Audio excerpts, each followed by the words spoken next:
You want to grow better food, right? But here's the truth. Most gardeners don't admit raised beds aren't the holy grail everyone makes them out to be. They dry out too fast in the heat, they lock your soil into a shallow, nutrient-poor layer, and they demand more water and fertilizer than you'd ever need in a properly built bed. I've used raised beds, I've tried hydroponics, and I've tested traditional row gardens. And in almost every case, the so-called miracle beds are just convenient for stores to sell lumber and soil mix, not for producing the best yields. If you care about results, not trends, you need to look at something older, simpler, and shockingly effective. The buried debris or lasagna method of soil building that farmers have used for centuries. Before we dive deeper, hit that subscribe button. This channel is about real, no-nonsense growing techniques that actually make a difference in your garden. Most gardeners ignore the soil's real structure and pay for it later. Here's the problem. When you stack soil in a raised bed, you're creating layers that don't communicate.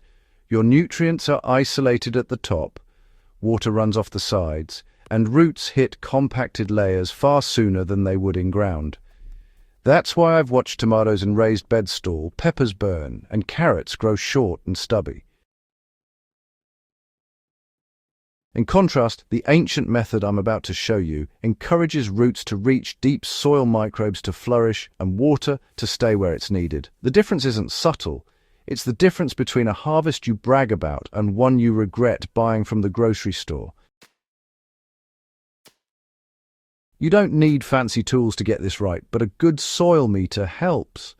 I'll admit, you can do this with nothing but your hands and some scrap organic matter. But if you want precision, and I mean real control over moisture, salinity, and temperature, this is where something like the 5-in-1 Earth Scout Soil Cub Meter comes in. You'll find a link in the description for it. I've used it in raised beds, lasagna beds, and even hydro setups. It tells you soil moisture, temperature, conductivity, air temperature, and humidity in one tap.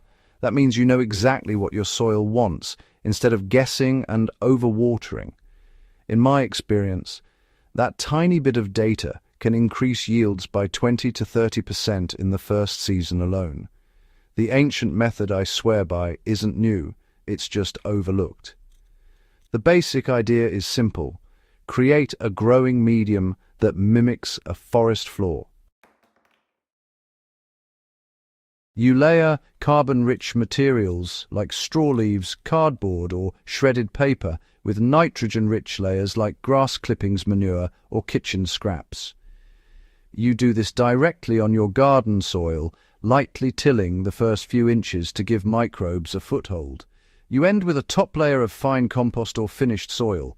Over time, water and worms break it all down, creating deep, spongy, nutrient-dense soil that your plants will love. I usually start small, say a 4-by-8-foot section in the backyard. I lay down cardboard to smother weeds, then add a 2-inch layer of straw, followed by a 1-inch layer of nitrogen-rich material.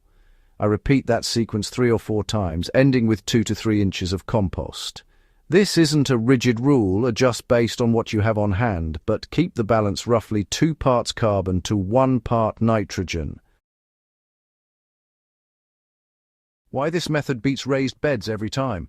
I've grown cucumbers, squash, carrots, and lettuce using both raised beds and this buried debris method side by side. Raised beds required daily attention, frequent watering, fertilizer, pest scouting. The lasagna-style bed? It's self-regulated, water stayed longer, worms thrived, and roots grew downward into layers rich with nutrients. Tomatoes were taller, peppers stronger, and even salad greens stayed tender and sweet longer into the summer heat. Raised beds force you to micromanage. This ancient method allows the soil ecosystem to do the work for you. Microbes break down organic matter, fungi form networks that feed roots, and the soil retains moisture naturally. That's the real magic no store or influencer talks about. How to adapt it to small backyards, raised beds, or even hydro setups. For a small backyard garden, follow the layering approach directly on your soil, using whatever organic material you can source locally. You don't need to buy anything exotic. Fallen leaves, cardboard, grass clippings, kitchen scraps. Just keep the layers alternating carbon and nitrogen. Finish with a top layer of good compost and you're set. So in a raised bed, you'll want to do the same thing. Just line the bottom with cardboard or newspaper first, then layer as usual. The main difference here is that you'll need to keep an eye on moisture a bit more carefully, since the bed has sides that drain faster than the ground. The Earth Scout Soil Cub is really perfect for this. You can check moisture at multiple depths without ever having to dig up the bed. Even in hydro or soilless systems, you can actually borrow the same principle, create depth and variety in your growing medium. Try mixing coir, perlite and composted organic matter in alternating ratios so roots have both oxygen and nutrients at every level. It's all about mimicking the layers that naturally happen in soil. And don't let yourself get distracted by those myths about raised beds and so-called quick fixes.